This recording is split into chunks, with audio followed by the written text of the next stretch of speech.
So, ladies and gentlemen, why don't we get started? If you have a chance to grab a seat.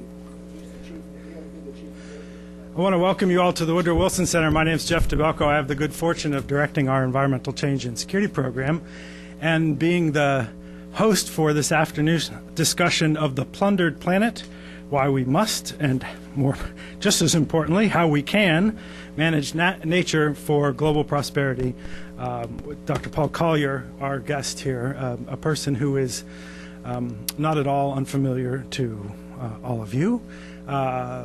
Notable book that we were very fortunate to have him also speak about just at the very beginning of its launch, Bottom Billion, with our colleague John Sewell in the chair. So it's terrific to welcome Paul back to the center. He was in fact also able to tape a program with Dialogue, John Molesky, our TV and radio program here. So we're putting him to work today at the Wilson Center. He's very kind to share his insights. And I think an appropriate place to do it in the sense that, as I think many of you know, the Wilson Center is the formal memorial to Woodrow Wilson, reflecting Wilson's legacy as both a scholar and a politician. And so Congress set up this nonpartisan non-advocacy forum to bring these worlds together. And as both Oxford Don, head of the development research at the World Bank, and kind of with a foot in both those worlds of policy and practice, Paul Collier's really exemplifies the effort to learn from both of those communities and contribute to both of those communities. And so it's with great pleasure that we welcome him here. The Environmental Change and Security Program, just a final word of context on that. We hope you will take advantage of some of the publications online. We're able to webcast today's meeting, and so we have a live web audience. What that means for those of us in the room is when the time comes, we ask that you use one of the microphones that my colleagues will bring around. But we try to facilitate this set of issues, a discussion of these set of issues that Paul is grappling with this book in terms of environment, health, development, addressing poverty, and in a broader foreign policy and in a time security policy context. And so that's the mission of our program here at the Environmental Change and Security Program. So it's really a pleasure that we're able to discuss this important new book in this forum. This meeting, like many of ours, is made possible with support from USAID, so it's a pleasure to see a number of folks from there here as well. So Paul, I think without further ado, we'll turn the floor over to you. Thanks, Jeff. Thanks for those kind words. The one thing I forgot to ask you was, how long have I got to speak? Well, we're scheduled till 5. Knowing who's in the room, I anticipate a very lively discussion. So I think it's in all of our interest to have you have a fair opportunity to make the thesis of the book, but engage this expert audience in dialogue as well. Thanks. Thanks for coming. I need you. I'm going to explain why I need you. The Plundered Planet is, I think, the most important book I've written, and I want to try and convince you of that. Whether it's the best, that's for you to judge, but I can, I think, judge its importance. The subject is nature, and the purpose is to try and build common ground, a robust center between environmentalists and economists. And those two groups have, to an extent, been kind of cat and dog. I know I'm an economist married to an environmentalist, so I've lived it. In building common ground, first I think it's essential to build a robust common ground, because whilst ever you've got a polarized situation, you've got policy inertia. Polarization just produces a freeze on policy. So we've got to build common ground, but it has to be solid common ground, not the sort of common ground you achieve by just mush. Right? And in building that robust common ground, we're going to lose the fringes of each side. So just let's accept that, right? This is not the sort of common ground where we just offer motherhood and apple pie and everybody agrees, right? So bye-bye fringes. Who are the fringes? On one side, there's the romantic wing of environmentalism. I don't even think of them as romantic anymore. I think of them as fundamentalists, because in many ways amongst young people, great that there's so many young people here, environmentalism is kind of the new religion. And the fundamentalist wing of that new religion basically seems to prioritize nature above people. That our role, it seems to say, is to preserve nature. We are the curators of a set of natural artifacts. Put them in the museum and hand them on, right? And if that's your philosophy and your ethics, then I'm sorry, but you're fundamentally opposed to the other great challenge of our time. One great challenge is indeed to behave sensibly with nature, but the other great challenge is, of course, to reduce global poverty. And these two great causes, which are the causes of our time, must not be pitched at loggerheads. So that romantic fringe we're going to wave bye-bye to. In Britain, it's led by aristocrats who are kind of very much in love with the holistic, organic peasant, and would dearly love to get back to the 18th century, which was a very nice time, as long as you were an aristocrat, right?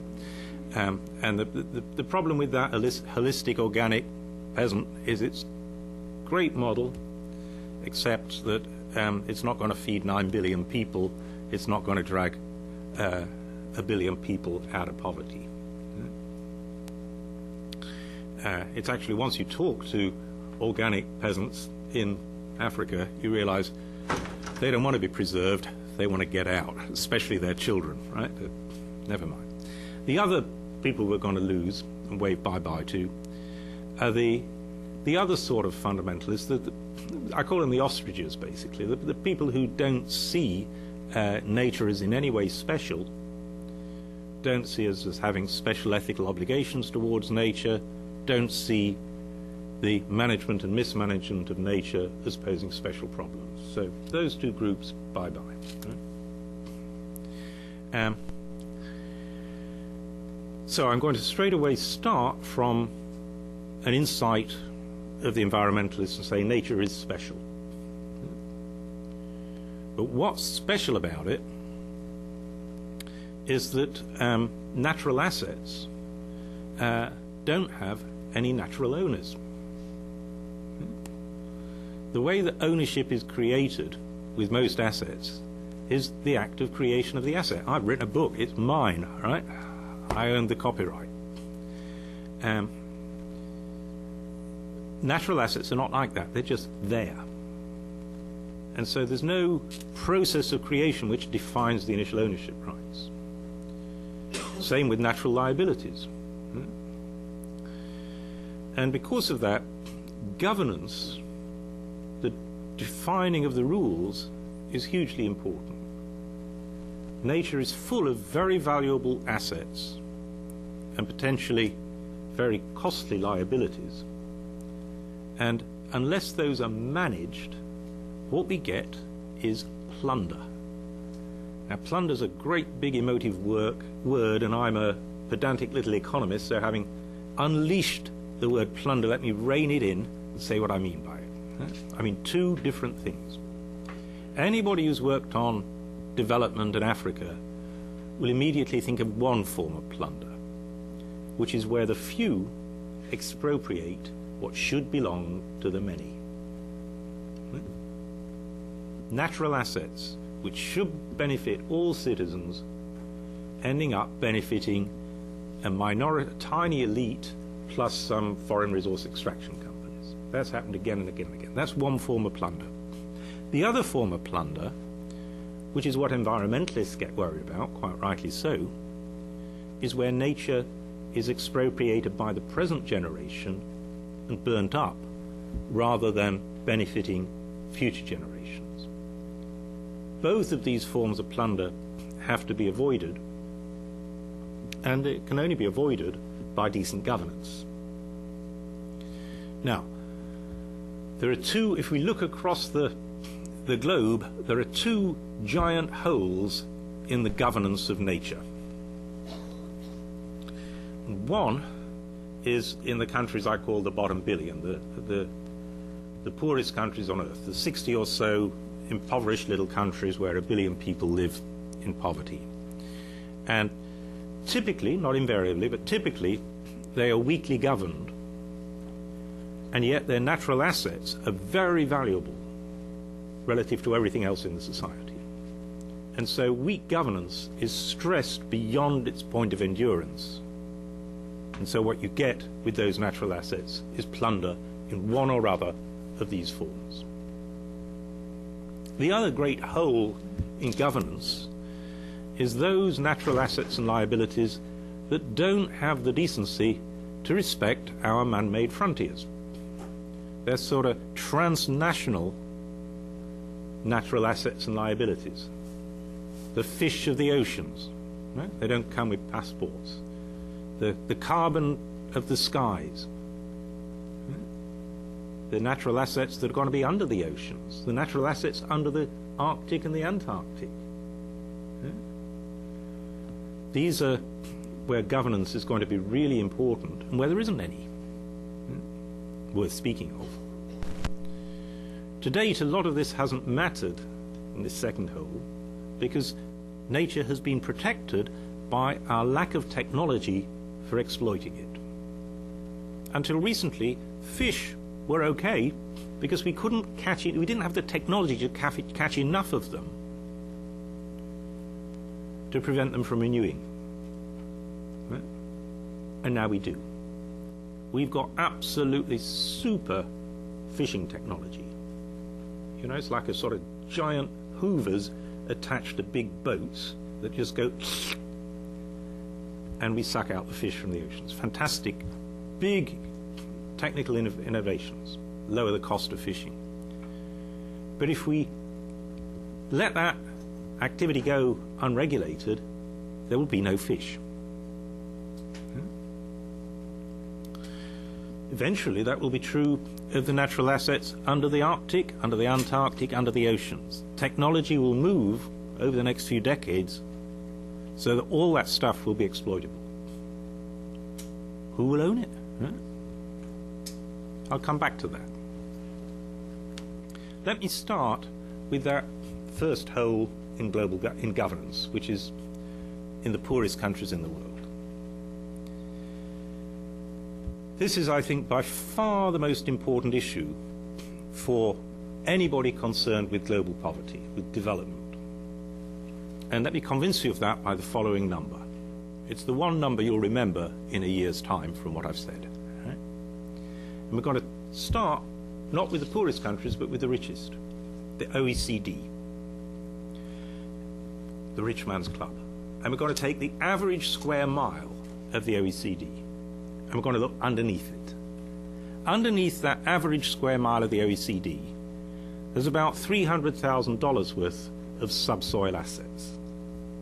Minerals, oil, that sort of stuff, right? And now we're going to move to Africa. We're going to do the same thing, the average square mile of Africa, and we're going to look underneath it. Right? And to make it interesting, instead of me telling you, you're going to tell me. Right? To make it manageable, we'll give you a choice. Right? It could be less than the OECD, could be more than the OECD. OECD is $300,000. What is it for Africa? Who thinks that it's less in Africa than the OECD? And who thinks that it's more in Africa than the OECD? And the reason you've got to remember it is that you're nearly all wrong. Right? The answer is it's less. Right? All those who said more, you're in good company. Right? I tried this last week on an audience in London of 250 chief executives of pension funds, investment funds through around the world. There was more than $1 trillion in the audience. These were the chief executives managing it. You'd thought, if anybody might know a question like that, they'd have some sort of clue. All 250 of them got it wrong, right? These are the guys who are in charge of the pensions that you're not going to get, right? And then also last week I was in Paris speaking to, it was the IDA replenishment round. So it was all the representatives of the donors of the world. They all got it wrong, right? Now, so that's the good news, you're in good company. But the bad news is you're not just wrong, you're very wrong. Right? $300,000 in the OECD per square mile, $60,000 in Africa. Now, why? Why is it so much less? We're taking two huge chunks of the Earth's surface, about a quarter of the Earth's land surface, each chunk. Right? Statistically, it's massively unlikely that they're very different. Right? These are geological processes that happened millions of years ago, before hot, cold, wet, dry, all that sort of stuff. So, chances are they're the same, or more or less the same. You'd expect Africa to be a bit more because we've had 2 centuries of digging the stuff out in the OECD. Well, I cheated. In one sense, I cheated. The figures I gave you were for known subsoil assets. You know, I tried to find the figures for unknown subsoil assets, and I just couldn't find them. I just couldn't find them. Thank you. You know, some audiences just sit there like sows.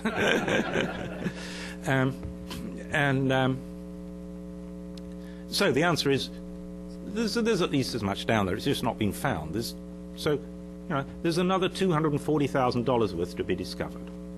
Now, this is why that number's important, because with high global commodity prices, and look, global commodity prices are high despite us being in the worst global recession for 80 years. Right? Global commodity prices are going to stay high. The countries of the bottom billion, and I could have given you numbers for this whole bottom billion, not just Africa, they're the last frontier for resource discovery. And the resource extraction companies know it. That's why we're in the early stages of the scramble for Africa Mark II. And it won't just be Africa, it'll be Afghanistan and so on and so forth. So these will be the last frontier for resource extraction. Over the next couple of decades, that hidden $240,000 worth of resource extraction will be discovered. It'll come out, by hook or by crook. Probably by crook. Now, the challenge is that if history repeats itself, this will not just be the biggest opportunity that these countries have ever had, it'll be the biggest missed opportunity. There'll be, the money involved is going to be huge compared to all the other flows to these countries. Huge relative to aid, relative to remittances, relative to foreign direct investment, private capital flows. It'll dwarf them. But the past history of resource extraction in these environments has been pretty sad. Sometimes it's been wasted, sometimes it's produced violent conflict. So there's a downside potential. But today I want to focus on the upside potential. And the upside potential is huge. If these resources are harnessed for sustained development, they can drag these societies, and it can be their own money. It's their own money. So it's not money we've lent them, we've given them, or anything like that. It's their money. They can drag themselves decisively from poverty to prosperity. It's a one-shot game. These resources are going to be depleted, and then bye-bye, they're gone. Right? So the next 1 to 2 decades is the vital time for these societies, and this is the key issue. That's why I wrote The Plundered Planet, that's why I want you to read it. Right? So, what has to happen for history not to repeat itself? And of course, history doesn't have to repeat itself. I mean, just look at Europe today, right? The Germans beating up on the Greeks, and what's the German obsession? You know, they're going through the deepest recession for 80 years, and what's their obsession? We don't want inflation. Okay? Why is Germany so obsessed about inflation? Because they lived through a hyperinflation. Okay? They learned. And so societies can learn from past mistakes. And in all the countries of the bottom billion, there are brave people who know that their resources have been plundered and don't want it to happen again. So, what does it take to avoid plunder? And here there's no choice but to spend maybe 10 minutes going through the decision chain that has to hold for natural assets to be harnessed for development, and this was one part of the book. And it's a series of links. The first link you already know is broken, because the first link is discover your natural assets. The very fact that they've only discovered 1/5 as many per square mile as the OECD tells you historically that link's been broken. Right? Let's assume it gets fixed. The pressure to fix it, to discover these things, is going to be very strong.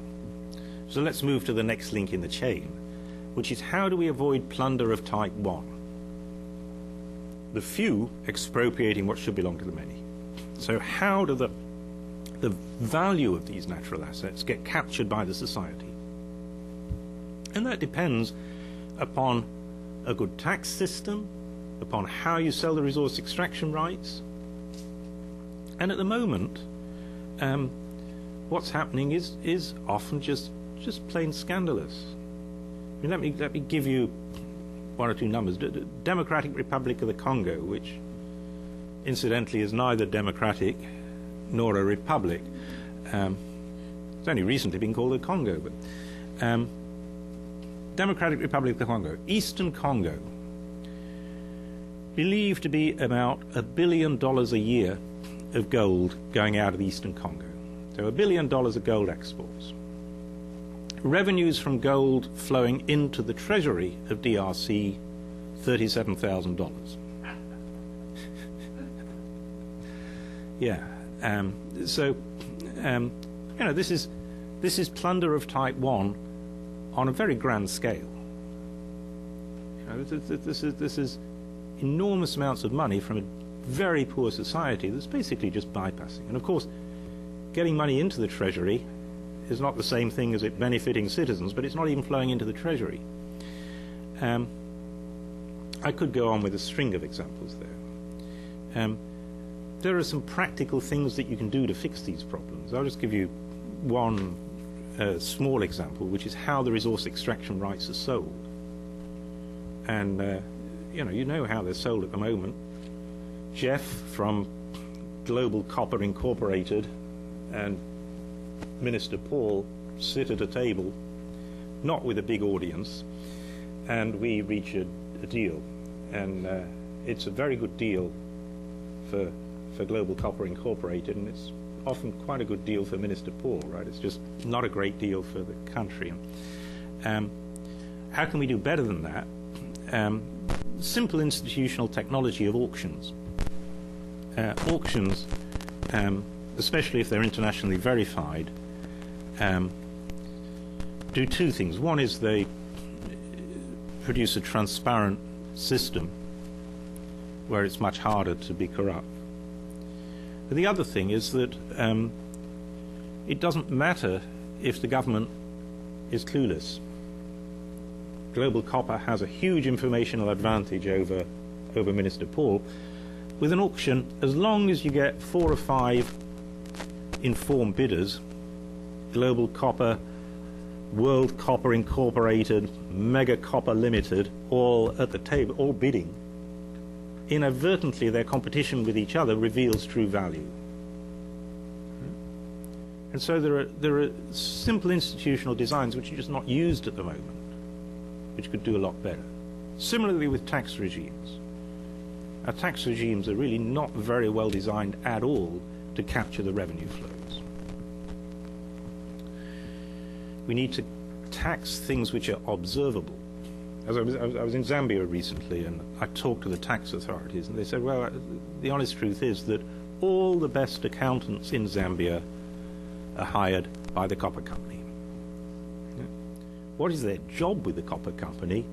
To conceal the company's true profits from the tax authority. Right? To be blunt, that's their job. So that's the second link in the chain, is capture value for society. Let's have a look at the third link in the chain, which in a word is avoid the Niger Delta. And here's Judy here, who knows so much more about it than I do, but let me venture into a few words on how you might avoid the Niger Delta. And at the moment, the Niger Delta it's such a sad situation, such a nightmare, that it's provoked large-scale violence, and it's provoked demands for local ownership of the oil. And that final step, the claim for local ownership, is the nightmare to avoid. It's part of the nightmare to avoid, because once you go down this route of local ownership, there's kind of no limit. If natural assets are owned by the people who are lucky enough to live on top of them, then you get staggering inequality. It's bad enough that a continent like Africa is split up into 53 countries. So lucky little Sao Tome and Principe's on top of an oil field, 100,000 people. Ethiopia, 80 million, nothing. That's bad enough. But if we go local rights, then, well, take Sao Tome. Sao Tome and Principe is Sao Tome and Principe, two islands. As it happens, the people live on one island and the oil's underneath the other. And guess what? The 8,000 people on Principe are saying, well, actually, it's our oil. So there's no limit to greed once you go local. So the ownership claims need to be resisted. What needs to be said instead is, I think, three things. One is that you need to minimize the environmental damage, and that means creating incentives and regulations that actually do that. And in the Niger Delta, that wasn't done. Minimize the damage. Secondly, you need generous compensation for that minimum damage that you have to inflict. And thirdly, you need a transparent system in which the local population in the Niger Delta, or wherever it is, knows, is not just promised, but knows that it will fully participate in the benefits. And fully participate means an equal share in all the citizens of the country. As we'll come to, who amongst the citizens should really get the benefits of a depleting resource? It's the nation's children. We'll come to that next, which is the fourth link in the chain, is going to be, suppose these revenues come in to the government, to the Treasury, what should be done with them? And the key decision that I want to focus on is, do we consume them or do we save them? Last time I was in Washington about a month ago, I met the new Nigerian finance minister. Great guy, very bright, formerly a managing director of Goldman Sachs. I told him in moving from Goldman Sachs to the government of Nigeria, he'd improved his ethical environment. And the first question he asked me is Nigeria saving enough of the oil revenue? And the honest answer is, at the moment, the Nigeria's oil revenue is just about paying the recurrent expenditures of the Nigerian government. So the savings out of those revenues, zilch. And that's terrible because, of course, those revenues are unsustainable. We're depleting a natural asset. And so we need to be offsetting that with building up some other asset. Let me go back to that environmentalist insight that we need in some way to respect the rights of the future. Now, I think the fundamentalist wing of the environmental movement misdefines those rights as preservation, we're the curators. But I think environmentalists are absolutely right to insist that the future has rights which we mustn't infringe. They co-own these natural assets. And so if we deplete them, we must pass on at least equivalent value. And that's the insight that I, as an economist, want to try and bring, is that the ethical requirement is not literally necessarily to hand on to the future the very same artifacts that we inherit. It's that where we use them up, we must hand on to the future at least equivalent value. And then the ethical test is, will the future want us to hand on the natural assets themselves, or will they want us to convert those assets into something more productive and hand that on? And the answer will differ case by case. In the case of a very poor country like Nigeria, if it can harness its oil and its other natural assets so that future generations are lifted out of poverty, then it's a reasonable bet that those future generations will say, yes, do it.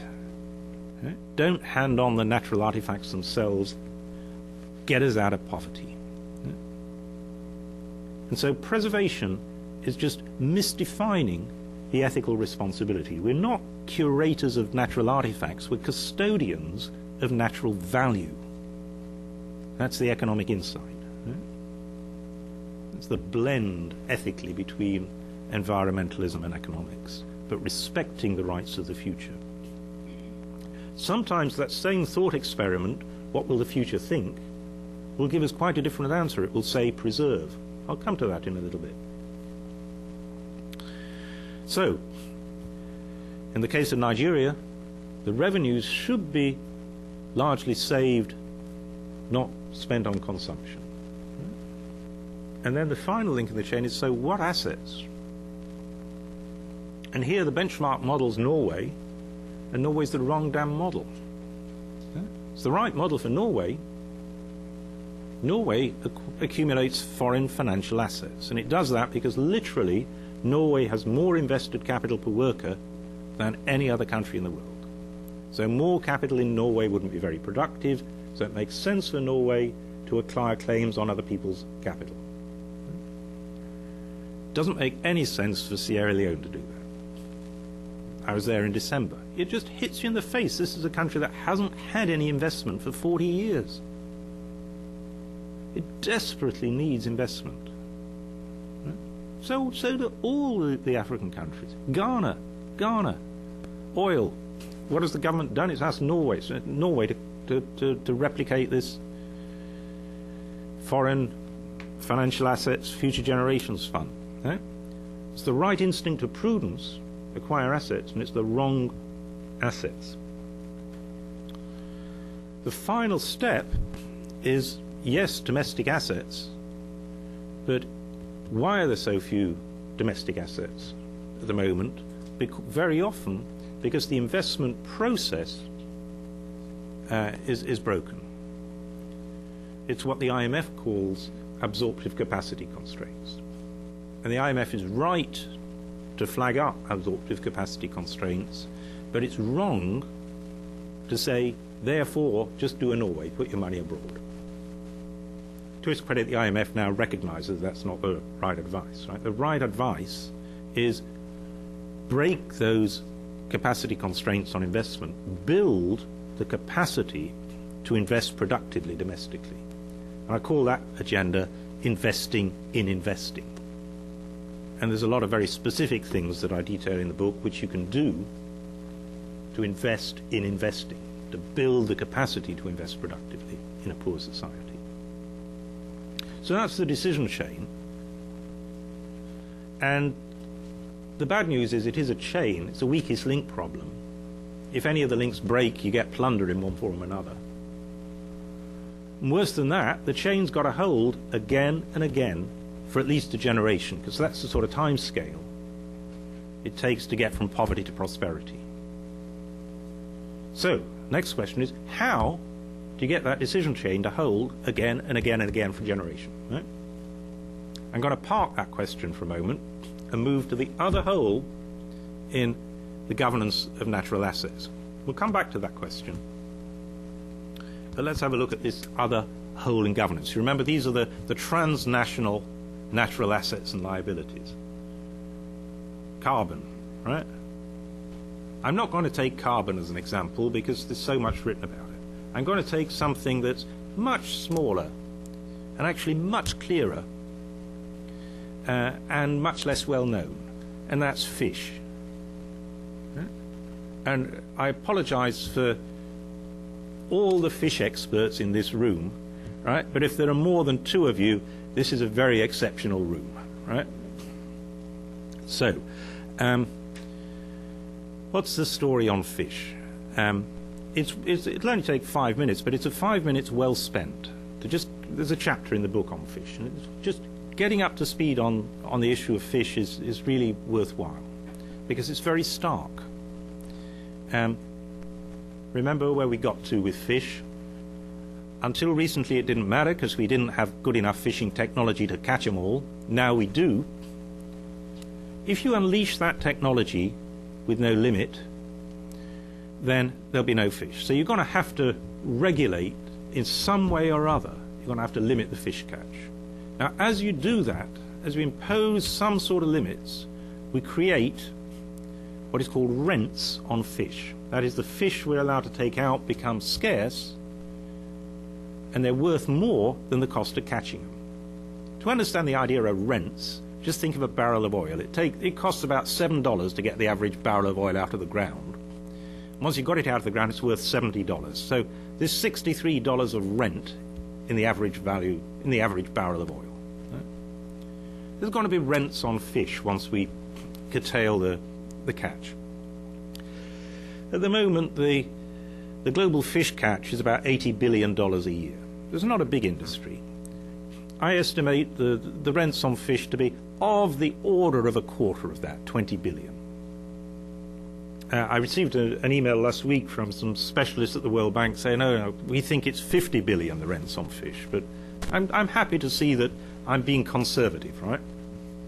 So, okay, $20 billion of fish rents. Who should get them, those rents on fish? At the moment, the people who argue we should have them are the fishermen. Why? Why should the fishermen have them? I mean, the fishermen can be rewarded for the cost of their capital, the risks they take, the returns on their labour, all that. Once you've done that, why should they get the rents? Right? Their argument is, well, we used to be able to catch fish without restriction, so we should have the rents. But that's a very false ethical move. Right? It's a mistaken ethical move, which is based upon not understanding the difference between abundance and scarcity. In an environment where the technology is too primitive to create scarcity, you don't have rents. In an environment where the technology is good enough that you've got to limit the catch, then you've got rents. You might hear an echo of that argument in what the Chinese were saying until very recently on carbon emissions. Because you emitted carbon in the 19th century, we should be allowed to emit it without restraint in the 21st, right? False ethical moves. It's very important that we get the ethics straight enough to say, no, that sort of argument, scratch out. Right? So, in an ideal world, this kind of 20 billion or so dollars of rent from fish each year would accrue to who? Well, it would accrue to, in some sense, all the citizens of the world. I mean, there are no natural owners for it. Let's assign it for the moment to all citizens of the world. Maybe give it to the United Nations or something. Finance the World Food Programme. Instead, do you know what happens? Instead of us getting a cheque for 20 billion, we write a cheque to fishermen for 30 billion. It's called fishing subsidies. Okay? So, instead of us being 20 billion in pocket, we're 30 billion out of pocket. What do the fishermen do with that 30 billion in fishing subsidies? What do? They catch fish with it, right? So we're actually subsidizing the plunder of the fish stock. Yeah? There'll be, unless we change practice, there'll be no fish for our grandchildren. Right? I've given this talk about a few times in the last week, and one guy in one audience in Chicago said, well, so what if the world doesn't have any fish if our grandchildren don't have any fish, right? So there's one group, at least there's one person in the world that thinks that's not a problem, right? It's kind of a minority view, I suspect, right? Most of us think that our grandchildren, if we did this thought experiment and we said to our grandchildren, actually, we really like fish, we're going to eat them all up, but don't worry, we're going to compensate you with some other asset. We're going to give you a lot of video games, you know? The future's going to say, we'd rather have the fish, thanks very much. We've got a lot of all this other stuff anyway. Right? So that's a case where, again, pragmatically, with Nigerian oil, if the Nigerians can get the decision chain right, those future Nigerians are going to say, get us out of poverty, use the stuff. Chop down the forest if necessary to get us out of poverty, you know. Whereas the case of fish, we can be pretty sure that the future is going to say, give us the fish. Right? So, here's a case where it's kind of very stark that we are misregulating. We're failing to regulate. It's costing us a lot of money. So global policy on fish is massively incompetent. It's not even producing rich fishermen. Because what, in the end, the fishermen do with that 30 billion subsidy and not giving us the 20 billion in rents is they expand the fishing fleet. And so the global fishing fleet is more than twice as large as what is necessary to catch the fish. So the rents get dissipated in what economists call rent seeking. And in this case, the rent seeking is just have a lot of fishing boats. So we're massively misaligning the regulatory and incentive regime for the global fish stock. And it only takes 5 minutes to realize it. Now here's the punchline. Fish is easy. It's about the easiest of these transnational assets and liabilities to think about, to understand, to fix. If we can't get fish right, and we're getting it very wrong, then we've got massive problems with all the more difficult and more valuable things, because the more valuable the natural asset, the more powerful the lobby. And the lobbies, like the fishing lobby, are not lobbying for good custody of these things. They're lobbying for continued plunder. So, two big holes in governance of natural assets. This broken decision chain in the countries of the bottom billion, and these transnational assets and liabilities, which is so mismanaged at the moment. Fish being just a little vignette of a much larger problem. What can we do about it? And the answer, I think, is very substantially the same for the two problems. And that is that there's no substitute for building, society by society, a critical mass of informed opinion. By informed opinion, I mean people who understand the economics and the science well enough to know what the right decision should be. And by a critical mass, I mean the number of people in the society who collectively will make the difference between a good decision and a bad decision. Now, in the countries of the bottom billion, that means each society has to have this critical mass of informed opinion. For the transnational assets, in some respects it's simpler. You know, if you take fish, it's not every country in the world. It's the countries that eat the fish, right? Which means Japan, America, Europe, a few others, not a lot. Right? So, how do we get from badly informed citizens to this critical mass of informed citizens? And here, technology, thank God, is on our side, because the new information technology has transformed possibilities. Let me draw to a close with an example taken from a society that is much more repressive, not only than our own, but pretty well of any of the societies of the bottom billion, and that's China.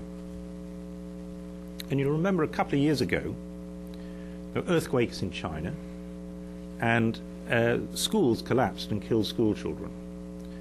And the schools collapsed because they've been very badly built, building regulations have been ignored, a lot of corruption at the local government level, which is why the regulations were ignored. Within 48 hours of that happening, ordinary Chinese citizens had managed to do three things. First, they discovered why those schools had collapsed, just using the net. Second, they discovered who in their local government had taken the bribes that made the schools vulnerable to the earthquakes. And three, still within 48 hours, they'd organized street protests against those local government officials.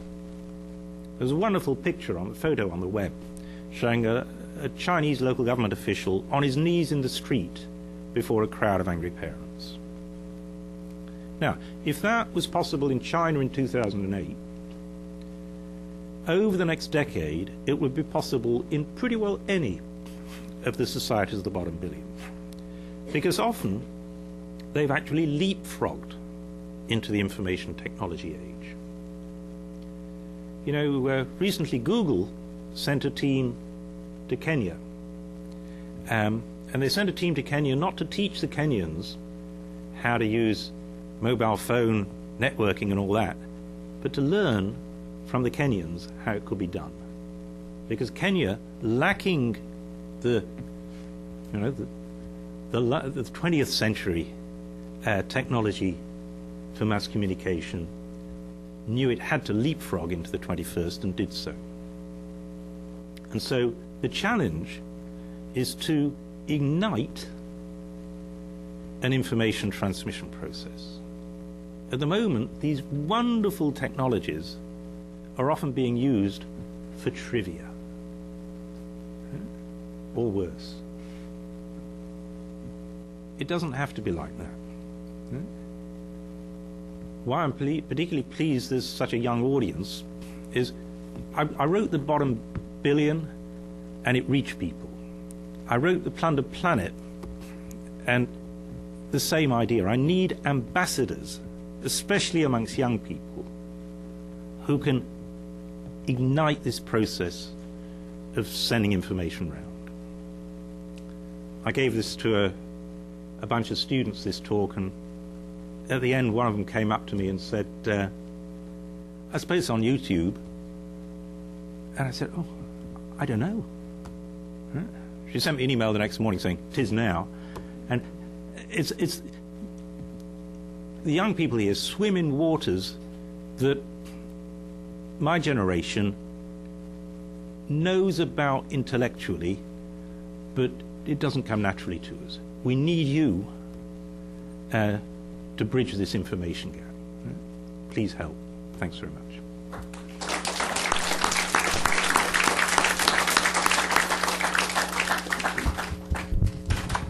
Well, thank you very much, Paul. You gave us obviously a lot to chew on in a lot of different areas. As I mentioned, we are webcasting it, so if folks online who are watching have a question, especially in the next few minutes, if you want to send that to ecsp@wilsoncenter.org, we can try to bring that into the discussion. And then my colleagues have microphones that they will bring around the room to folks who'd like to pose questions. So who would like to kick us off in terms of the discussion? John, down here.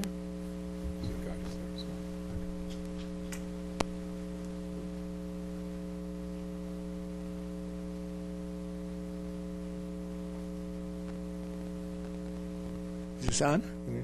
Yep. Is it on? Okay. Paul, that was a fascinating and extremely lucid presentation. It's going to make me buy the book, unfortunately, even though I'm part of the older generation. There's two interesting debates running. This one, which I'm glad you stimulated. The other is, and it's manifest in Washington, is what have we learned about economic growth? And you've heard, you had three good publications, culminating, I guess, in the Growth Commission report of the 13 countries that have managed to maintain high growth rates for a 25-year period with a massive diminution of poverty. I'm curious whether any of them, of the quote-unquote success stories, are taking into account the question of depletion of natural resources and what they're doing about it. I think of Botswana, which all it has is natural resources.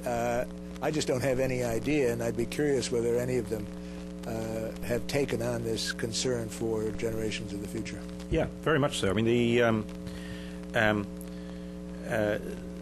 First of all, let me say that although the countries of the bottom billion haven't harnessed their natural assets, they're kind of a biased sample. I mean, they're the countries who we know haven't grown. Some of the countries that have grown very fast have grown fast because they harnessed their natural assets. Botswana's one, right? Very systematic, very prudent, high savings out of depleting diamonds. I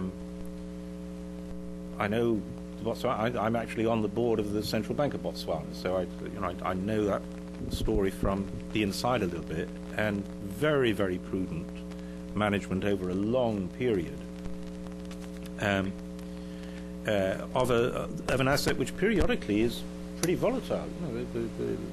They've had 2 episodes in which basically diamonds market collapsed and they couldn't sell them, but they built up such very big reserves of money they were able to smooth through. Malaysia is in many ways an even better example, because what Malaysia did was on the back of natural asset. If you go back to 1970, Malaysia was a natural resource commodity economy, and it used the revenues from that to diversify. Penang was an impoverished fishing area, right?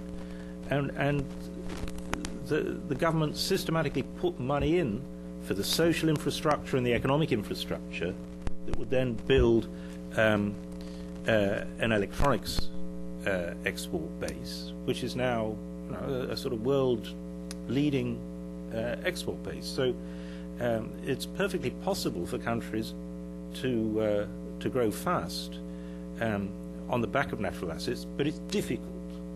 There's no 2 ways about it. It's difficult. You reminded me that the Growth Commission, led by Mike Spence. Mike Spence is very closely involved in all this work on the Plundered Planet, because the Plundered Planet is only one part of a larger exercise of trying to build an informed citizenry. In the bottom billion, I floated an idea that what the world needed was a natural resource charter, and which is a set of guiding principles on how to harness natural resources for development, basically to avoid that resource curse. And enough people read the bottom billion. I mean, the bottom billion's had a huge audience around the world. It's in 15 languages. And so a group of citizens came together and said, well, we can do this. We can actually build a natural resource charter. This does not have to depend upon the World Bank doing something or the United Nations or whatever. We can do it as citizens. And so a group of us did it. The whole organization and effort is headed by Ernesto Zedillo, former president of Mexico, who said, I saw oil destroy Mexico. I don't want it destroying anywhere else. And the head of our technical group is Mike Spence, Nobel laureate in economics. And there's now a website, naturalresourcecharter.org, which you can all visit for free, And you can, more importantly, you can send it on to others. So, where's the debate on growth got to? The latecomers, I mean, the argument of the bottom billion was that the latecomers don't necessarily have it easy. With low-income manufacturing established in big clusters in East Asia, it's hard for the latecomers to break in. And natural resources, which is their big opportunity, really, historically, they've not had good enough governance to harness those things. I've got one set of initiatives which is trying to create a policy environment which makes it easier for countries to break in to manufacturing. And that is what I call super AGOA, is to try and get the Africa Growth and Opportunity Act scaled up and replicated in other countries of the OECD. The perfect thing for the G8 to do. And the other big push is this attempt to get some international standards and guidelines on the management of natural resources, which is the Plundered Planet Natural Resource Charter.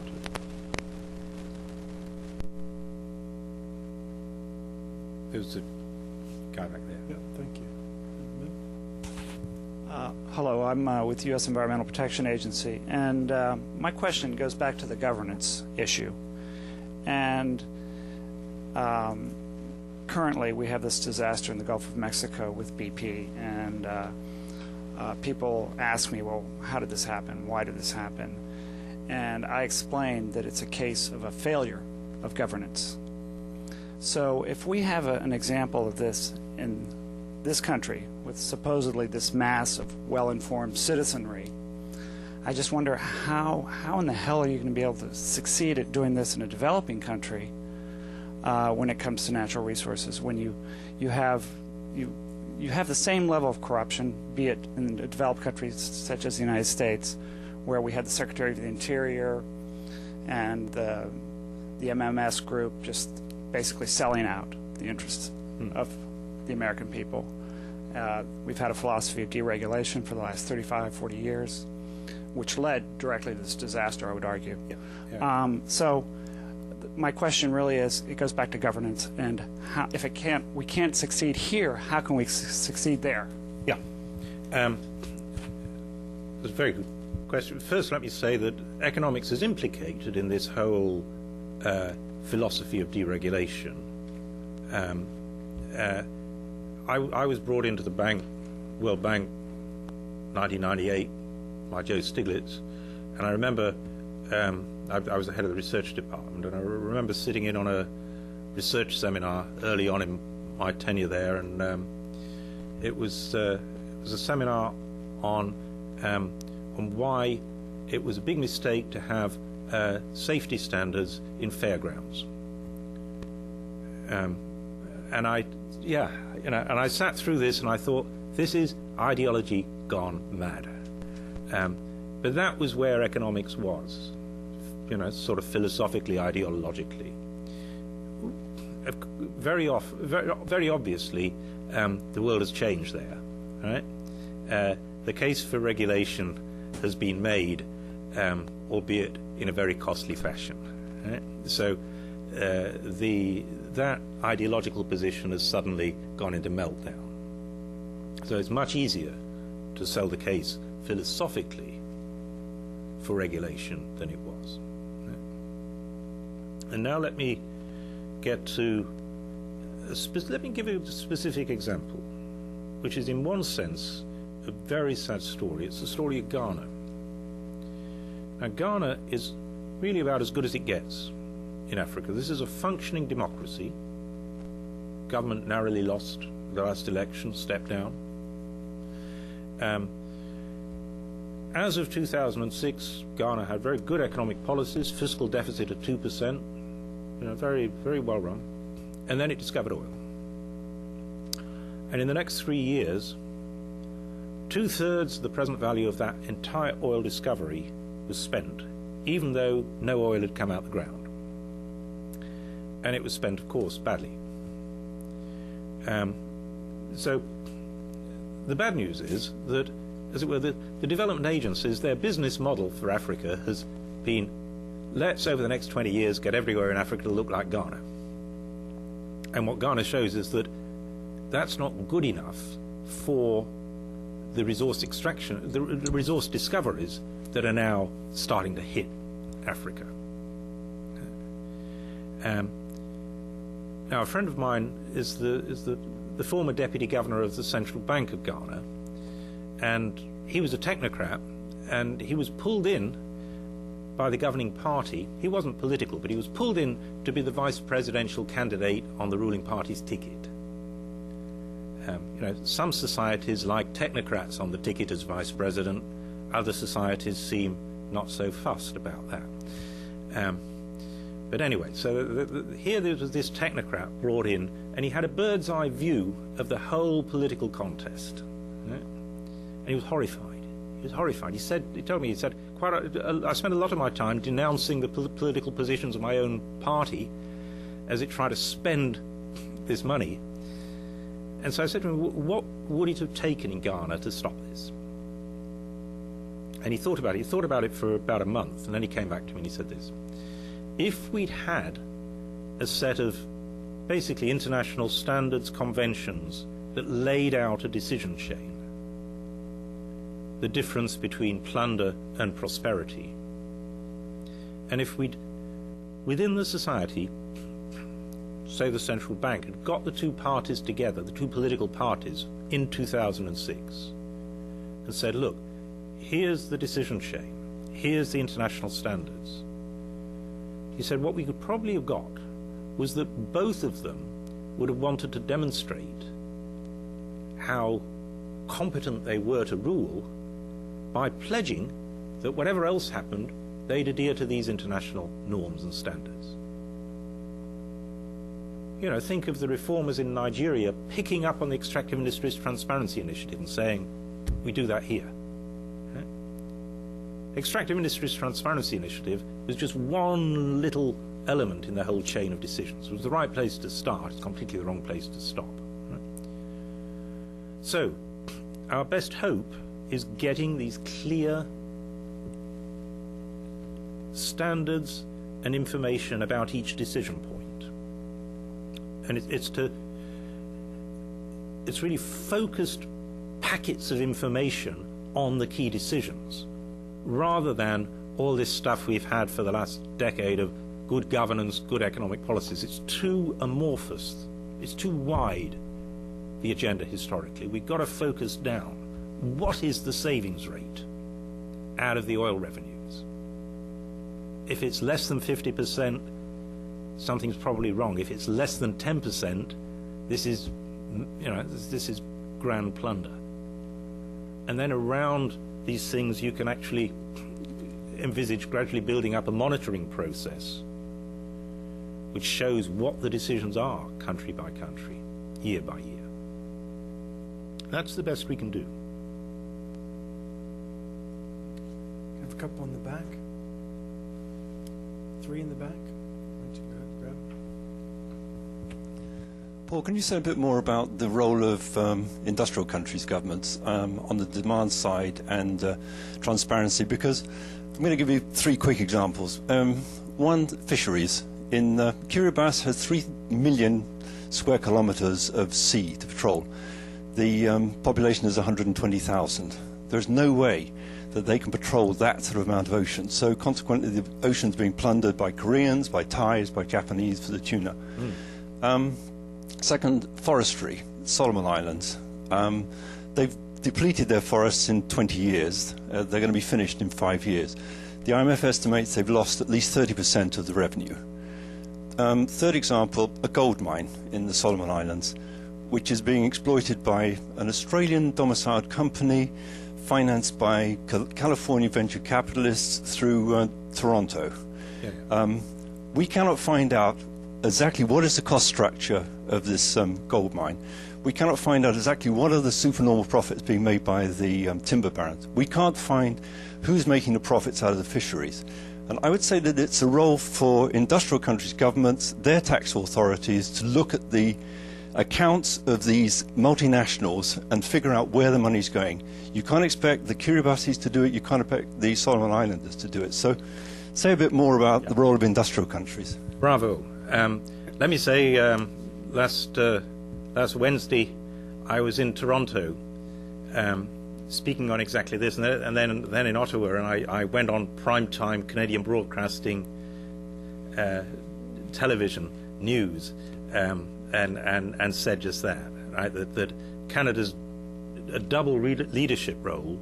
One is it's the resource-rich country, the G8, and secondly, Toronto is the world capital of financing resource extraction companies, and so there's a double responsibility there. There's a lot that we can do to improve the ethical standards of our own companies, and it is largely a matter in the end of ethics. And we don't have to be saints.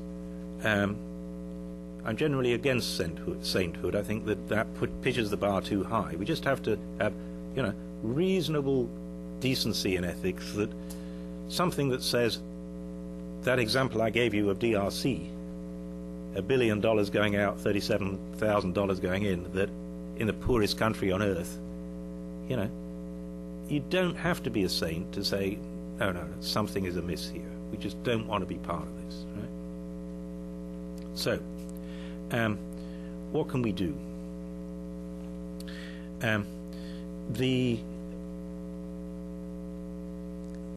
Let me start with the example of fish, but then reach out beyond fish. I think the attempt to police the seas, literally police the seas, is pretty forlorn. For the reasons you give, that there are little countries that can't police their own territorial waters. The best example, actually, is Somalia, which, of course, had no capacity whatsoever to police its own seas. It didn't have a government, right? And so all the fish in the territorial waters of Somalia got hoovered up.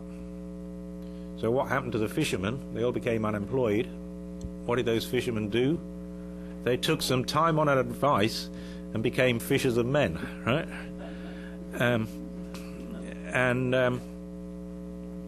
So I suspect that policing the waters is going to be very hard, but there may be better ways of policing fish, and it's this.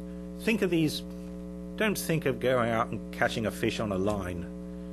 Think of these great industrial fishing boats, basically floating hoovers. And what has to happen to a fish before it reaches your plate? Is there any point at which we can police it? And it's not, I think, the high seas on the whole. But in order for that fish to reach your plate, it has at some stage to be priced. And that means it has to go through a wholesale market. If a fish goes through a wholesale market, not only can it be priced, it can be taxed. After all, that's how we tax everything else. And in a way, what we need is to agree a global tax rate on fish. Now, who should get the revenues from that global tax rate on fish? Well, that can be divvied up many different ways according to countries' territorial waters, different needs or whatever. But that, to my mind, is the best way of regulating fish. And then, is this politically conceivable that we would agree to a tax on fish? Well, it's back to that ethical argument. You either agree to limit the fish catch, or you connive at your grandchildren not having any fish. Once you've agreed to limit the fish catch, catching fish has these rents, these valuable rights. Do you want them, or do you want to give them to fishermen? Personally, I'd rather have them, right? And that means we're going to tax the fish and let that revenue flow back to people in some way. Yeah? Better to tax something that we recognize better be limited than to tax work. Right? We're just taxing all the wrong things at the moment. So I think it's possible to win that ethical argument. Again, we don't have to be saints to recognize something has to happen here. Let me move from fish to the resource extraction examples that you were concerned about. And here there are three centers of economic activity in our own countries which I think need to be tightened up and which we could tighten up. One is the resource extraction companies themselves. And I don't say this very often publicly, but because I don't want to create a backlash, but my ideal is that something like the Natural Resource Charter or the decision chain in the Plundered Planet, which sets out basically the critical standards that have to be met in order to avoid plunder, that where those standards are not met, we shouldn't be extracting resources. Never mind whether it's legally, the company has met the letter of the law in being entitled to extract resources.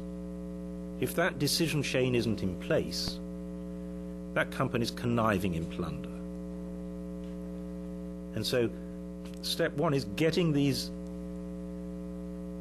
decision chain set out clearly, then let it evolve into some sort of voluntary international convention, and then expect our companies to adhere to it. So that's one area, the resource extraction companies. The second area, which is the kind of the second most corrupt sector in the world, is the construction sector. Resource extraction booms produce construction booms. And so a lot of the looted money from these countries passes through the construction sector.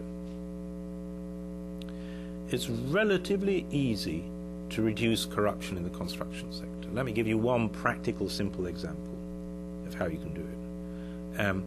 The World Bank, African Development Bank, and so forth could require that any construction project uses standardized software for tracking the project. Once you use standardized computerized software, it's much easier to detect corruption. You can program in. All the financial flows are then clear, and the software can highlight anomalies, discrepancies. We don't do it. We could easily do it. So, resource extraction standards, construction standards. The third is the banks. And in one sense, the financial crisis has been a tragic missed opportunity so far. The small change of getting a clean-up in our banking system should have been to require it to be more transparent about crooked deposits of money. At the moment, if the deposits are associated with terrorism, then they're flushed out. And if they're just associated with stealing from the poorest people in the world, then it's not. Sometimes it is, sometimes it isn't. Right? So, those are the three big areas.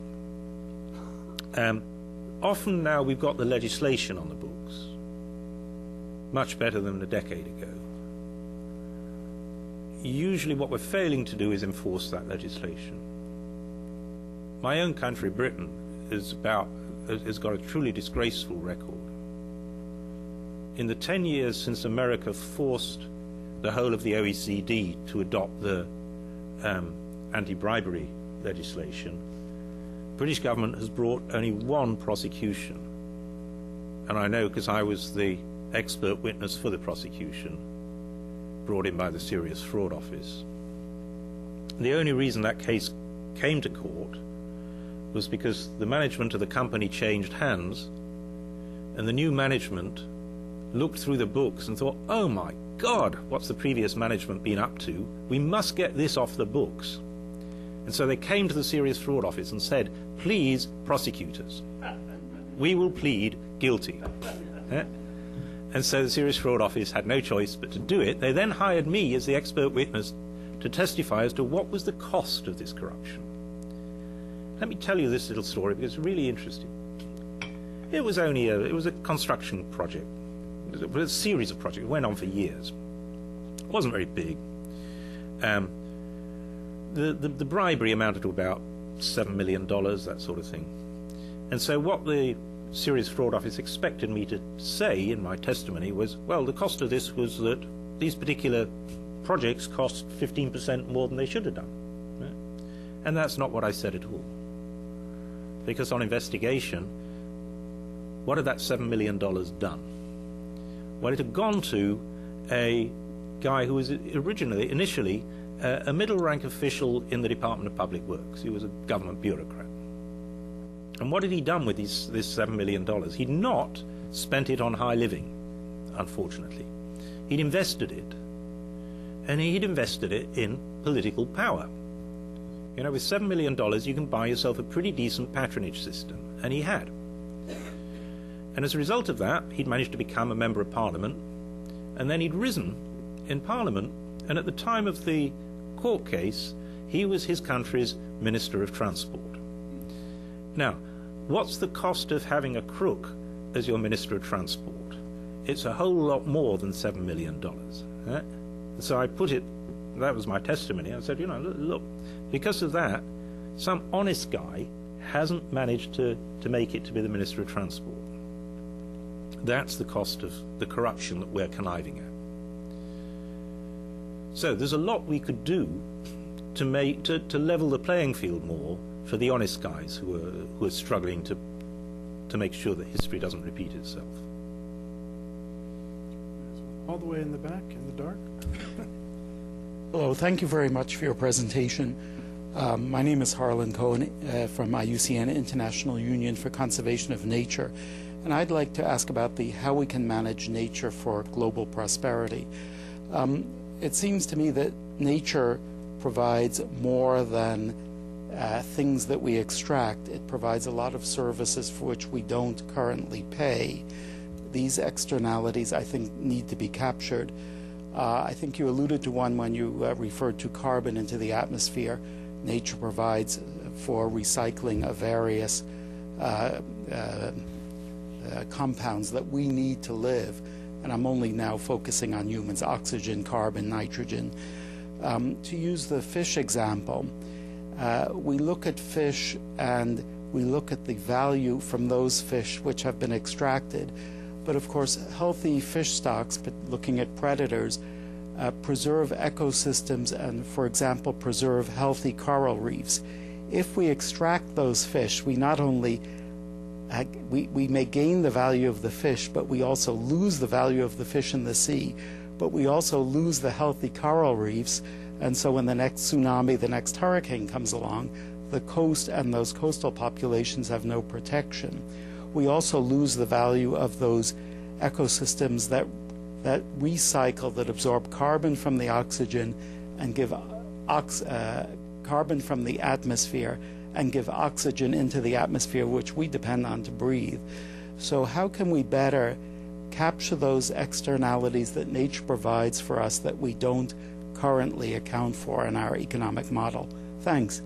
Yeah, that's a really excellent question. Let me be clear, I'm not, I hope you've gathered, I'm not sort of hell-bent on depleting nature, but nor am I hell-bent on preserving it at all costs. You know, we have to address this with science and with the best science we got, rather than with ideology.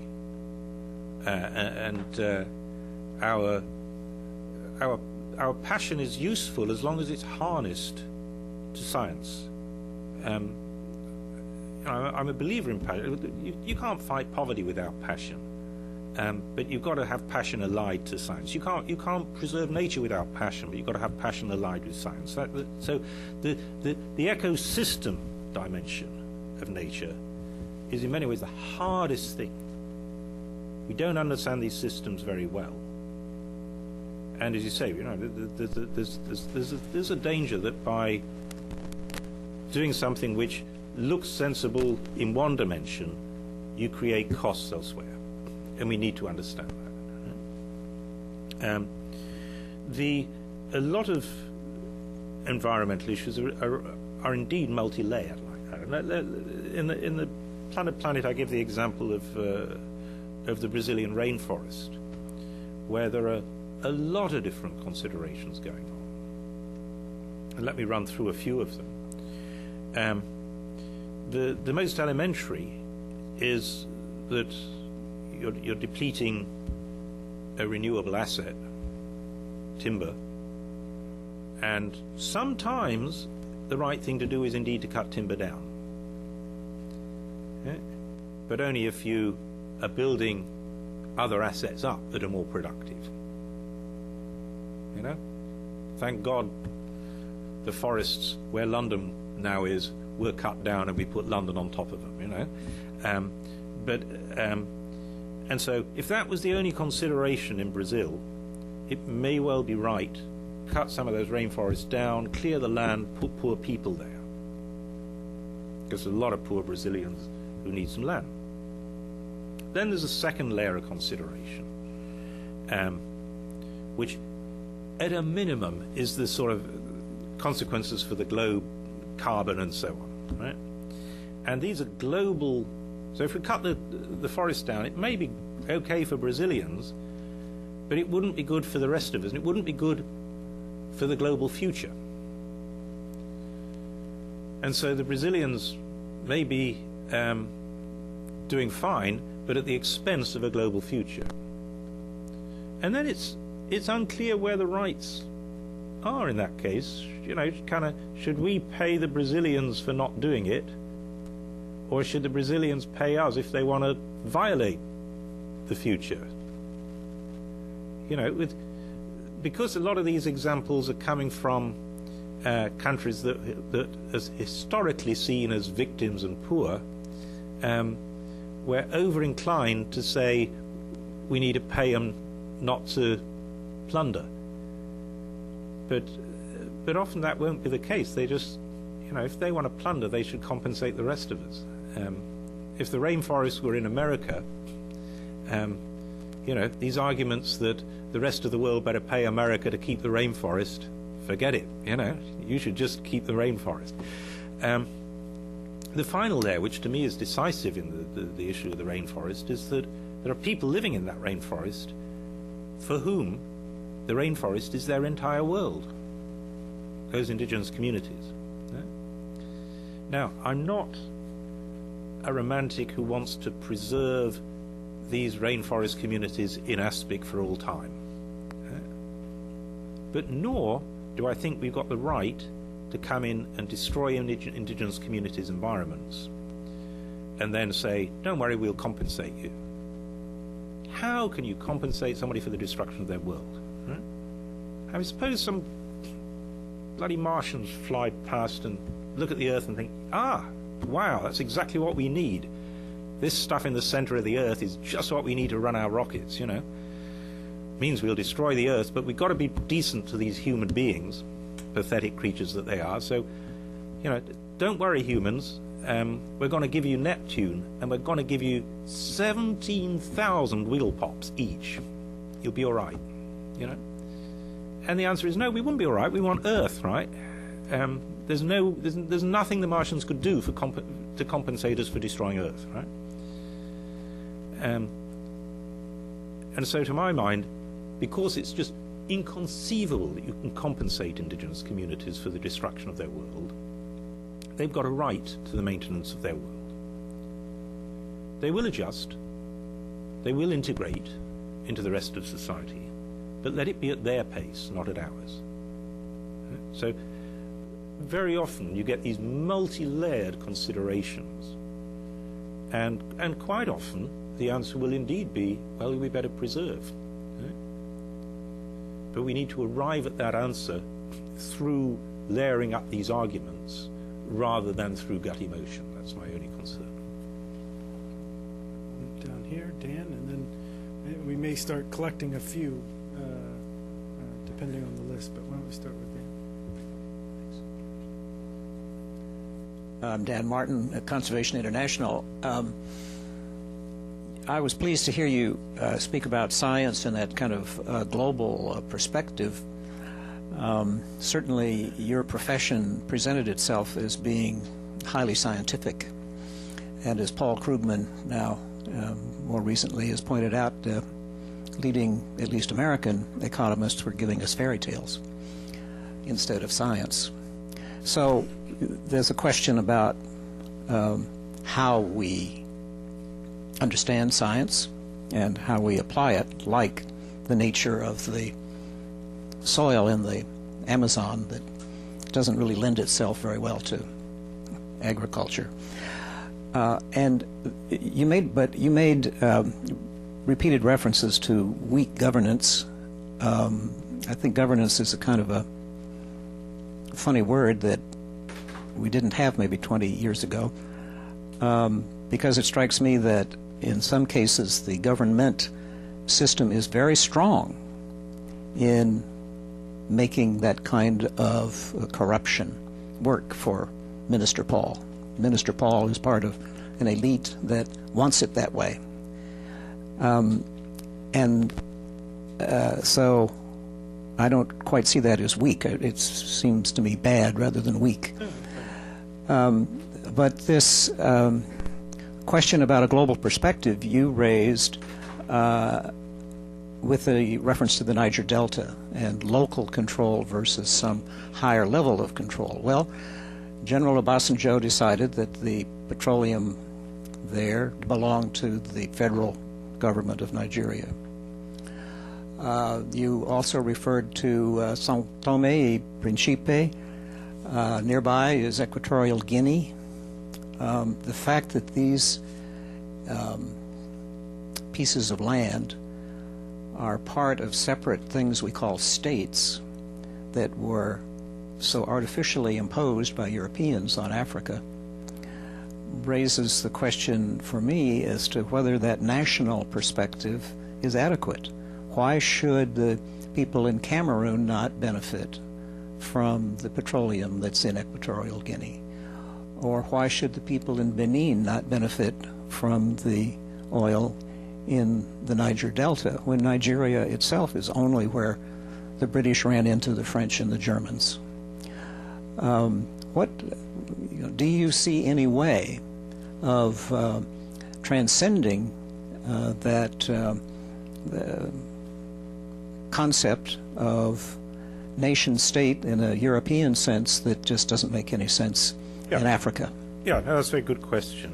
And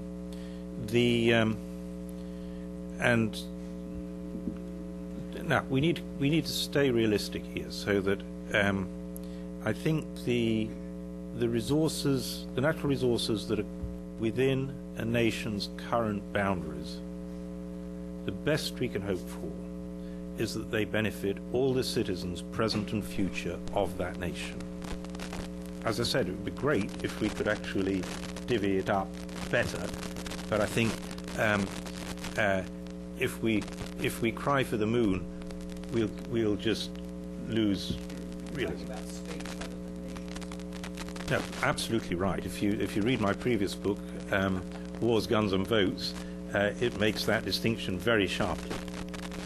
That was indeed the punchline of Wars, Guns and Votes was that the typical African country is too large to be a nation, but too small to be a state.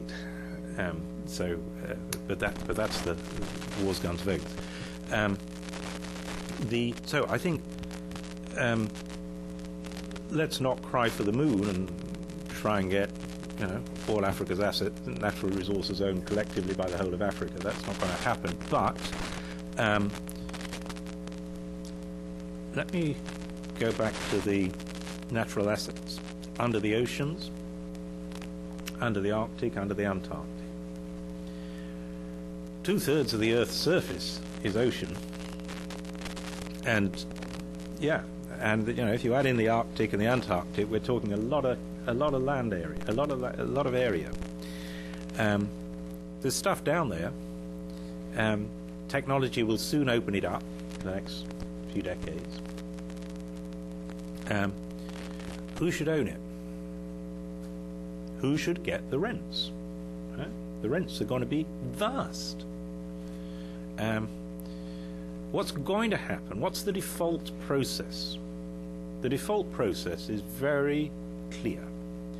It's that countries will extend their boundaries.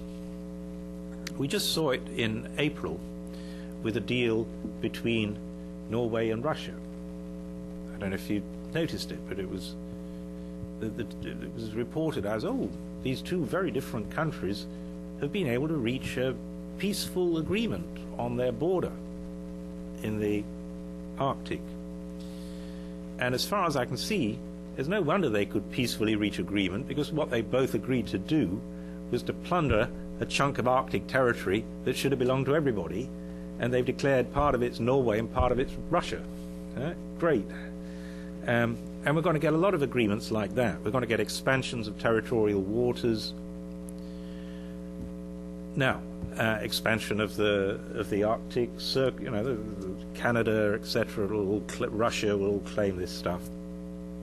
Now, and the same process in the Antarctic. Now, who does that systematically exclude? Which are the societies which cannot logically expand their borders at all? The landlocked countries. What do we know about the landlocked countries? We know that they are the poorest societies on Earth, quite systematically. Yeah.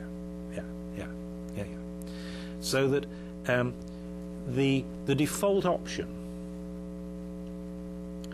which is basically a greed-driven expansion, a greed-driven grab of natural resource territory, will exclude systematically the most impoverished societies on Earth. So almost anything we do purposively to assign rights will be better than that. And we need to do it soon, because if we don't, it's all going to get preempted. And the process of preemption could easily turn ugly. This could easily get violent. So, just to summarize my answer to you, the best is the enemy of the good. So, the best we can hope for with the natural resources under existing national territory is to say it should belong to all citizens, present and future. That builds in a lot of inequalities. Let's have that water under the bridge. But the really big battle looking ahead is for all the stuff that is currently international territory. Dennis? Dennis Dimmick, National Geographic Professor. There were a couple of things that you said early on that I was intrigued by. One was where you said where we use up the resource, we must hand on something of equal value to the future. And also it was this point of building a critical mass of informed public opinion. Are there examples that you can point to where you've begun to see this kind of sort of like saving from the present to build for the future, where we can point to and see, yes, it's beginning to happen here now? Yeah, I think, first of all, let me say that this is, I think, an ethics which is already very different ethical frameworks have that in common. Let me give you one or two. Christianity, its concept of stewardship, is best defined, is best seen in the Gospel of Luke, the parable of the talents. Those of you who don't remember the parable of the talents, the rich man goes away leaving talents, which is money, with his stewards, and then comes back and checks up on them. And the one steward has literally preserved the talents. He's wrapped them up. And he unwraps them and says to his master, here you are, here's the talents. And he's not praised for preserving the talents, he's chastised. He's basically told you're an idiot. Right? And the ones who are praised are the ones who've fructified the talents, who've invested them and turned them into more. And so the Christian concept of stewardship is very much one of we're custodians of the value of nature. Sometimes the right thing is to preserve it, sometimes the right thing is to harness it for lifting people out of poverty. So that's the ethical framework of Christianity. If you turn to Islam, goodness me, a radically different ethical framework. But you look at the revealed behavior of the one democratic Islamic society, which is Kuwait. And what have they done? Well, as they run down their oil, they invested that revenue in a future generations fund. And then what they spend is the income off the future generations fund. So Kuwait is already doing that. And then a lot of the societies I deal with, Africa, of course, often their government, Botswana did exactly that. Botswana's done it, right? A lot of other societies haven't. But their populations are not cheering their governments on. I remember a Zambian friend of mine saying, what, when the copper runs out, what will our children say about us? You know? So I think this ethics of where custodians of value echoes in very different societies.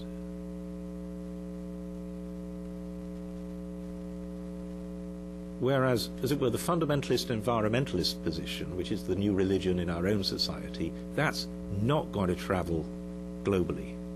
But this ethics of responsibility to the future, that I think will echo. I have to say, I very much hope that that you managed to write this up, because you're such an important magazine. My name is Colleen Beck. I work for Population Connection. I wanted to ask a question about this future generation that you talk about in Make the Population Connection, I guess. Not only will it be 1 billion people that are in the bottom, but it might be 3 billion people. So, for example, if we used up all the fish now, it's not an equal amount of fish that we owe them, but maybe 3 times the amount of fish. Right. That's right. Exactly so. Indeed, in the chapter on fish, that's too sophisticated a point to put in a talk, but it's not too sophisticated to put in a book, right? So moving from the talk to the book, that's the sort of insight you get, that actually fish are going to become more valuable.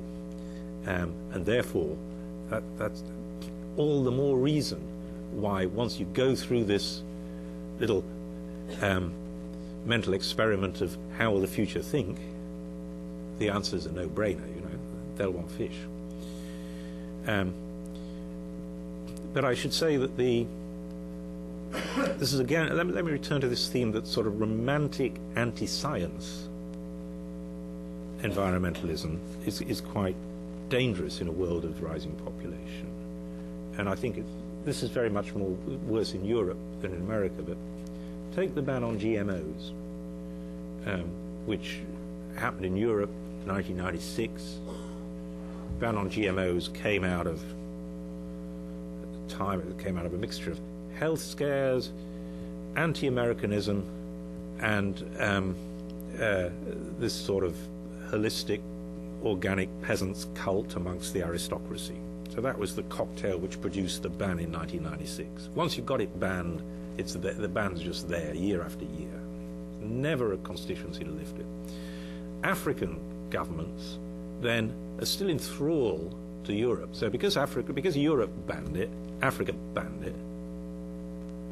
And Africa needs rapid crop adaptation more than any other region on Earth. I mean, it's got deteriorating climate, hotter, more volatile. It's got rising population, stagnant agricultural productivity. It needs crop adaptation. GMOs are not magic, but you know, thank goodness we've got a technology that would produce more drought-resistant crops, more resistant to fungus and all that sort of thing, and we're not using it. And why?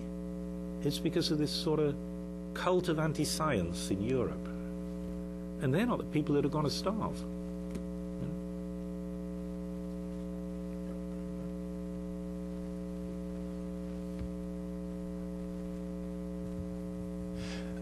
Thank you, Scott Mackey, Internews Network. But you're talking about the idea of a leadership of ethics, or looking towards the future. But this is more of a political question. But if you talk about leaders, oftentimes politically ethical leadership doesn't seem to be something that comes to mind unless there's a political constituency of some sort that are holding them accountable or pushing them towards those ends. And so I think that's a similar idea to you're talking about having a critical mass of informed citizens who can push for whether it's good governance or stronger governance, whatever the case may be. But how can we do that? Where do you see that being done? Is it an education question, a communications question? Yeah, that's, first of all, you're absolutely right that the answer you'd have got to this problem that I posed 20 years ago is get some good leaders. You know, just leaders will solve it. Put the leaders, how do we regulate international assets? You put them all in a conference. And it doesn't work, you know, because each leader comes back and postures before their own society as to how well they've defended the national interests by sacrificing the global interest. So leaders are no better than the understanding of the citizens they're going to represent. So there's no substitute for building this critical mass of informed opinion. And then you ask the right question. Is it education? Is it communications? I think it's communications. I think the amount of information that has to be communicated is not that great. It's not zero, you know. It takes a few minutes to get up to speed on fish. It takes more than a few minutes to get up to speed on the decision chain in harnessing natural assets for prosperity in a poor country. But it's accessible to everybody. And the challenge is a communications challenge. We've got the technology of communication now. You know this famous 6 degrees of separation between any two people on Earth? We've at last got the technology to rip through those 6 degrees of separation. And the problem at the moment is there's just a lot of garbage ripping through it. And so the challenge is to build content that we can transmit through these channels, content that is not arcane. You know, the IMF is still producing the 300-page reports which don't rip through any known communications transmission technology. And so we've got to learn how to produce stuff that will rip through, right? I was where was I speaking? When I was in Chicago, I mentioned that somebody came up and said, "Why not eat all the fish?" But somebody else came up and said, "Well, actually, I'm working in the university's department of I don't know what you call it. It was sort of I didn't even know this stuff existed, right? Where they analyze the word content of kind of internet transmissions and all mobile phone text transmissions and so on, so that they can now analyze what are the characteristics of these things that catch on, that become the 10 million website hits and that sort of thing. So you just sent me an email this afternoon saying, "Hi, I'm the woman who talked about this. I'm going to be in touch with you." That's the sort of skill set we need to harness to know how do we package this stuff in such a way that it ignites. That's why I need ambassadors, right? Because clearly one of the things that it takes to ignite this stuff is a few hundred, a few thousand people around the world getting the thing going.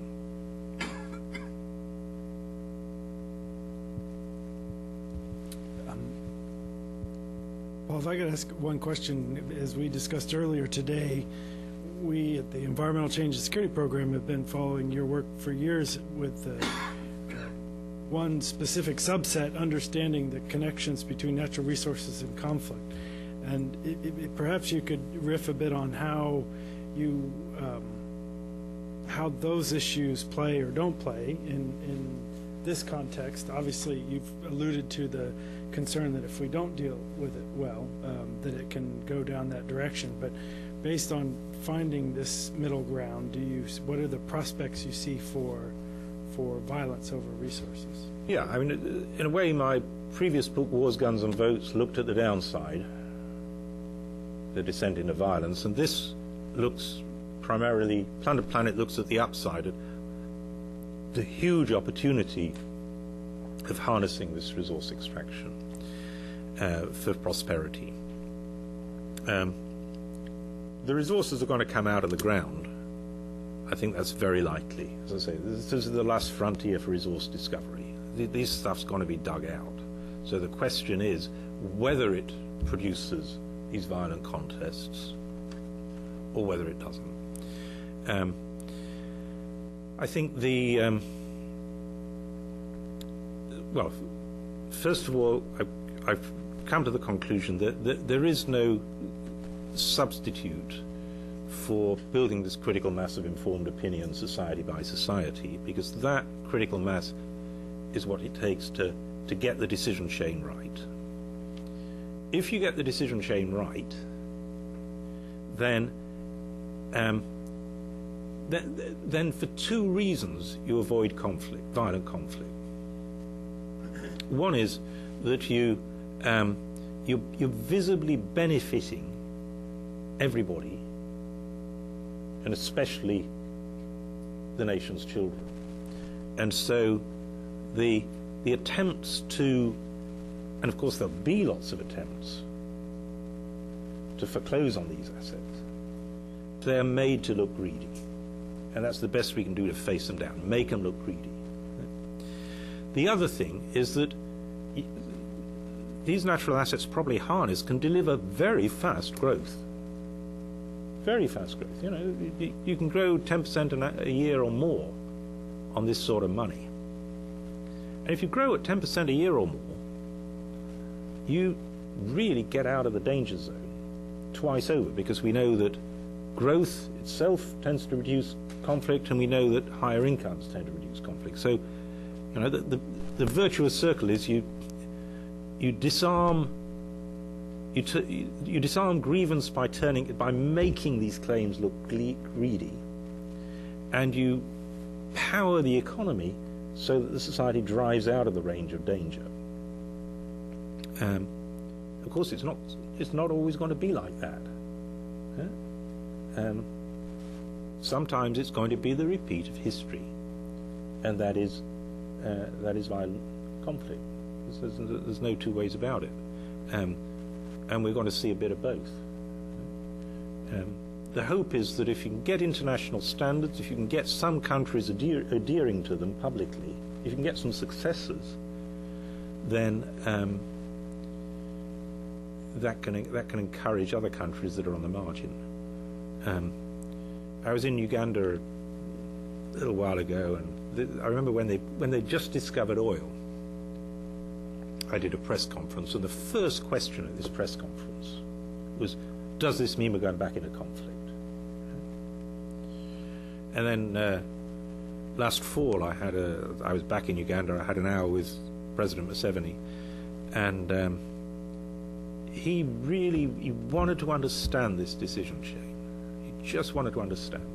He was just sitting there taking notes carefully as I laid out the decision chain. And then he wanted examples of countries that had got it wrong, and then he burst out laughing when I gave this example, saying, we're not going to make that mistake here. You know? So nations can be sufficiently frightened by what they see as the downside to learn to avoid it.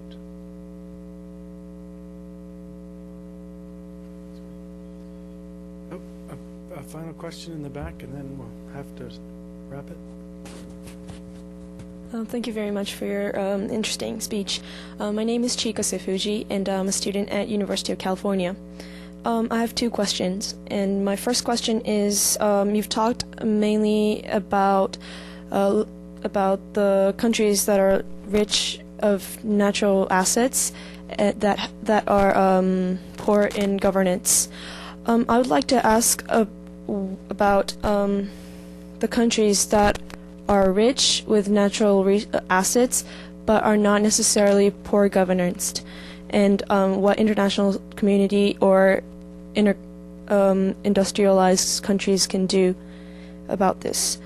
My second question is, you have mentioned and emphasized the importance of investing for the investment, and my question is, I think it's important to think about investing more globally rather than domestic. And I would like to ask who would take the leadership role in doing this, and what can we do to make this happen? Thank you. Thanks. So let me start with your question about the countries that are resource-rich but not badly governed. And let's take these two practical examples of Botswana and Ghana.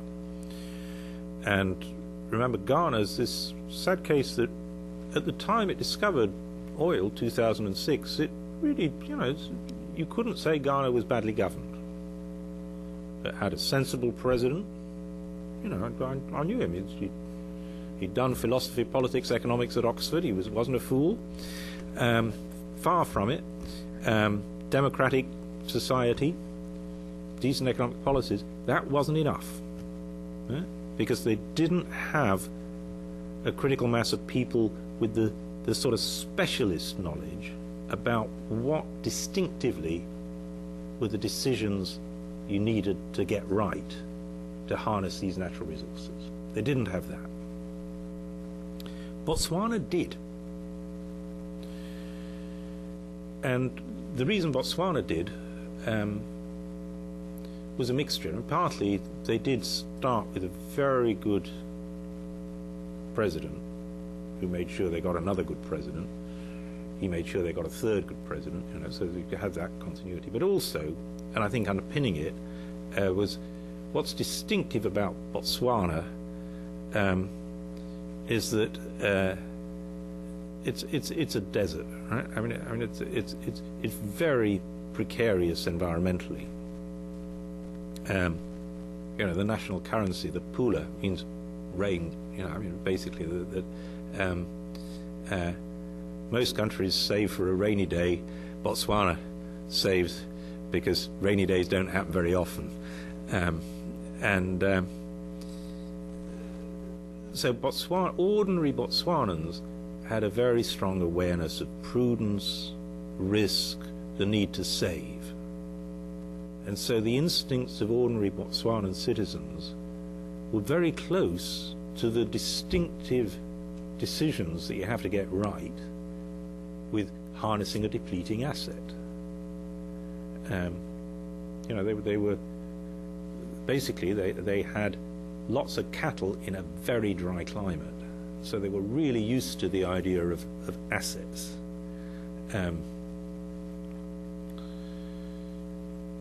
So to answer your question, really, Ghana demonstrates that even countries with fairly decent governance, that's not enough. You need this sort of specialist awareness.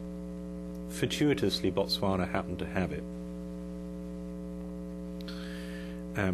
Having said all that, I have to admit I've rather forgotten what your second question was. And perhaps that shows I'm getting a bit tired. Well, and we've actually come to the end of the time that the webcast will go, so we do need to end it, and we'll give you a chance to touch base on the investing and investment and leadership there after we conclude. So please join me in thanking Paul for today's discussion. Thank you for an excellent question.